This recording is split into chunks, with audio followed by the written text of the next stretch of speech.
ఇప్పుడే జీ5 app download చేయండి. చూడండి మీ ఫేవరెట్ టీవీ షోస్ ఎప్పుడైనా ఎక్కడైనా. అమ్మో, ఇంకొకసారి రారా చేస్తావు. భూమి మీద నాకు ఇంకా నూకలుండ బట్టే బతికాను. ఎంత దొంగనైతే మాత్రం కొంచెం కూడా మానవత్వం లేకుండా ఇలా పిచ్చి కొట్టుడు కొడతారా? ఏ పాటుగా పాటు మీరు చేశారా నాయనో? వాళ్ళు లోపల ఏం మాట్లాడుకుంటున్నారో విందాం.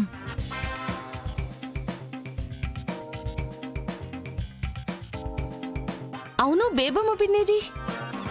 మా దగ్గరే పడుకున్నారే. బయటికి వెళ్ళిందా? అయిపోయింది. ఇప్పుడు ఎలా? డౌట్ ఏదో వచ్చినట్టుంది.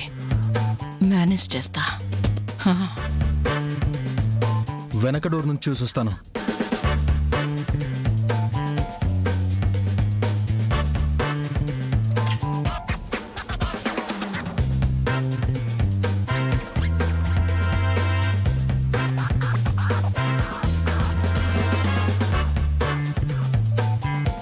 బయట ఏం చేస్తున్నారు? ఈ టైంలో ఎక్కడికి వెళ్ళారు?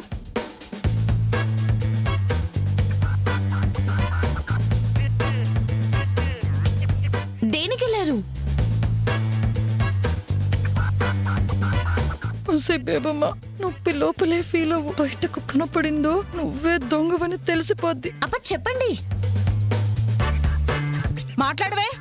ఏం మాట్లాడమ్మా? నొప్పులతో చచ్చిపోతుంటే బయటకు చెప్పుకోలేను. లోపలే నొప్పులు. కొట్టారు కదా. అబ్బా చెప్పండి, మిమ్మల్ని అడుగుతున్నాను. ఏం జరిగిందమ్మా? వదిన గురకొస్తుందంటే బయట పడుకుందామని వెళ్ళా. అసలేమైంది? తలుపు తీసింది మీరేనా? అవును అరవిందు, నేనే తీసా. బయట ఎవరో గడి పెట్టారు. మీరు తీసారుగా, దొంగ వచ్చాడు. దొంగ వచ్చాడా? ఎక్కడ వాడు? ఎరగదీస్తా. ఎక్కడ వాడు? ఎక్కడ? మేము ఇరగదీస్తేనే గెడ పెట్టి పారిపోయాడు. అవునా బాబు?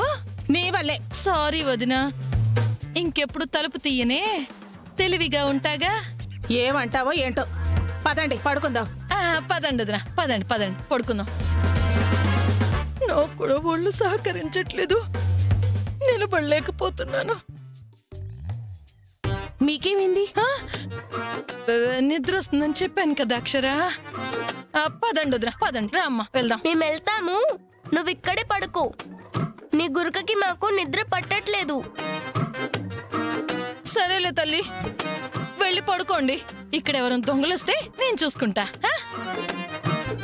ఇంకా రాట్లేండి, కోలుకోవడానికి 3 రోజులు పడుతుంది. అలాగే ఉంది. నానమ్మ నిద్ర వస్తుంది. సరేరా పడుకుందాం.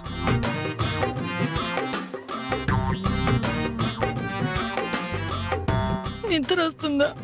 నిద్రపోయిందని కూడా లేపి మరి తన్నులు తినేటట్టు చేశారు కదే. రూటు మార్చాలి. కోటి మాత్రం వదులుకోకూడదు. అమ్మో నొప్పులు. పద్ధతి లేకుండా దంచి కొట్టారు కదే. నేను కూడా పోయి పడుకుంటా. అబ్బా. జీ5 యాప్ డౌన్లోడ్ చేసి అన్ని ఎపిసోడ్స్ పూర్తి ఉచితంగా చూడండి.